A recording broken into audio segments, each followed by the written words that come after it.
Hello, I'm Dr. PRECY Tamondong from Soxargen, Philippines. The English proverb "an ounce of prevention is worth a pound of cure" by Benjamin Franklin in 1773, after learning about the city of Philadelphia's fire prevention methods, explains that prevention costs less than the actual disaster.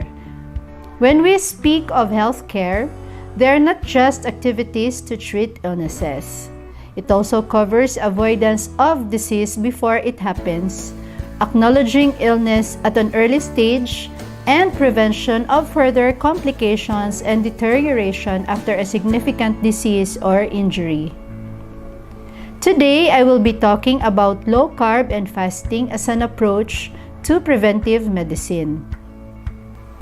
We have three levels of prevention: primary, secondary, and tertiary.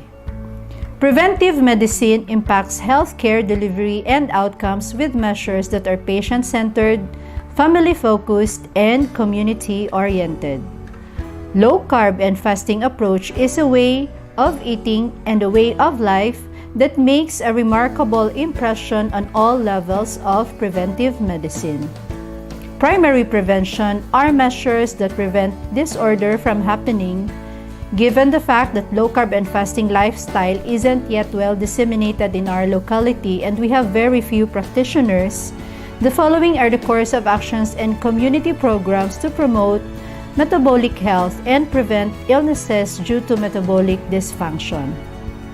Number 1, like what we are having today, the International Low Carb Awareness Week, education and information campaign through social media, face-to-face with group or family gatherings, and in the workplace. Number 2, organizing the community and building leaders who are advocates of this kind of lifestyle. Number 3, tapping low-carb providers in the community for provision of supplies and food production.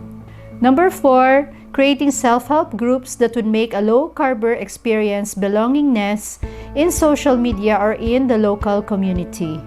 Number 5, organizing regular community gatherings and activities that will enhance the low-carb practice in the community, like low-carb parties and food preparation trainings, outreach programs, and medical missions. Number 6, inclusion of physical fitness gyms in the network for resistant trainings for low-carbers. Number 7, in the future, training of healthcare professionals, doctors, nurses, nutritionists, dietitians, and also chefs on low-carb and fasting lifestyle and their roles in the healthcare delivery system. This level of prevention will maintain a healthy community free of metabolic disorders and related problems. Promoting education is preventive medicine at its best. This is a study by Richard B. Johnson. And these are the findings.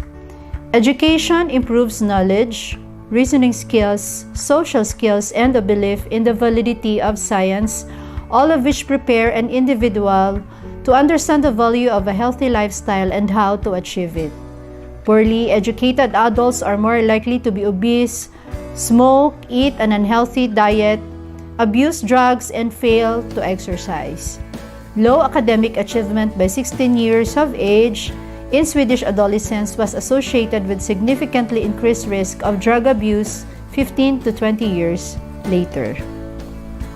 Secondary prevention are measures that are geared towards early detection of diseases even before the symptoms have set in order to minimize advancement of disease or serious complications. We have a case of BK, 42 years old, who came in for weight management. Obese with BMI of 32. She is a known asthmatic with very occasional exacerbations and with food allergies.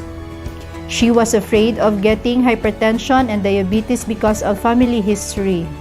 So with this case, we have the following management. Number 1, patient and family education on LCIF, especially the basic principles, the diet and the lifestyle change, and the importance of resistance exercises.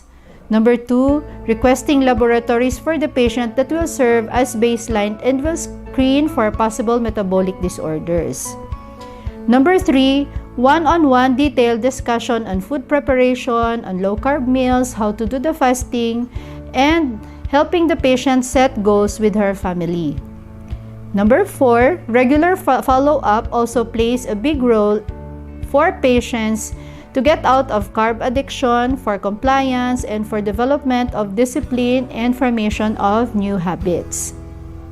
Number 5, referring the patient and the family to coaches, to low-carb providers in the community, to fitness instructors with knowledge on low carbs, as well as to the self-help groups that will guide the patient and the family. Number 6, regular monitoring, guidance, and counseling. This level of prevention for BK will fix her metabolism, make her lose stored fats, reach her weight loss goals, and metabolic flexibility, and achieve relief from asthma and allergies, and prevent development of hypertension and diabetes and other metabolic problems. So we have a study, a low carbohydrate diet as compared with a low-fat diet in severe obesity by Frederick F. Samaha and other authors. This was done May 22, 2003, and the findings are: those on the low-fat diet had greater decrease in triglyceride levels.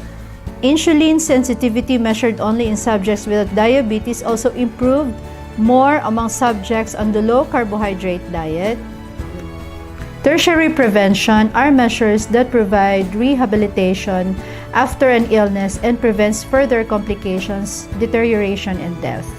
So we have a case of Velmar Pendon, 58 years old, female, obese, diabetic, and hypertensive with hypertriglyceridemia, with normal serum creatinine and elevated HbA1c. The following are her maintenance medications: insulin glargine 30 units, amlodipine 10 mg, and atorvastatin 40 mg. She had several attempts of weight loss with some meal replacement products like shakes, teas, and the like without improvement in her medical condition, especially her obesity. She started LCIF last September 2022 because she has no other way and with the hope of losing weight and reversing her metabolic diseases.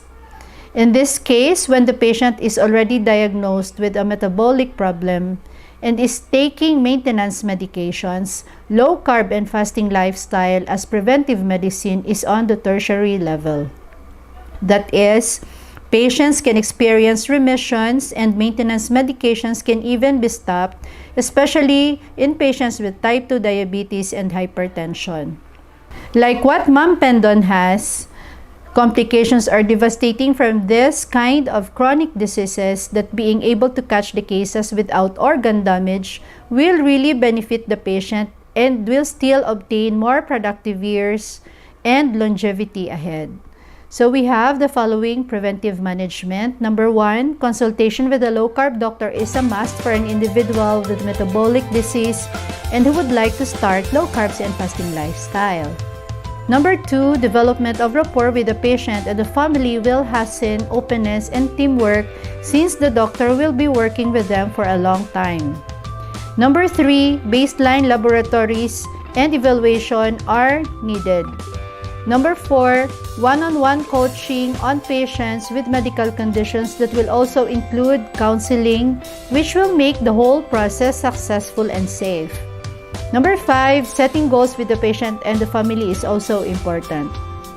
Number 6, regular follow-up also plays a big role in the patients getting out of addiction, compliance, discipline, and formation of new habits. Number 7, family support for the patient's lifestyle change is a big factor in the adherence to the program. So family meeting must be done regularly with the patient, the family, and the attending doctor.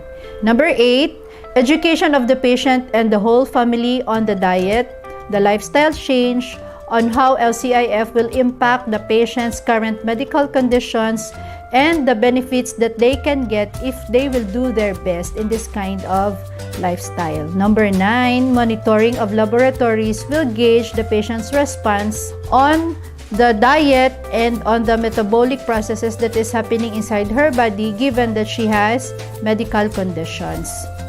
So the success of tertiary level of prevention with low carb will always be very dramatic, because patients and their families who have already thought that there is no cure in their chronic medical problems, as how it was being explained to them before they met their new doctor, and they are mostly on the acceptance stage of their diseases, that they are just waiting for the complications to arise.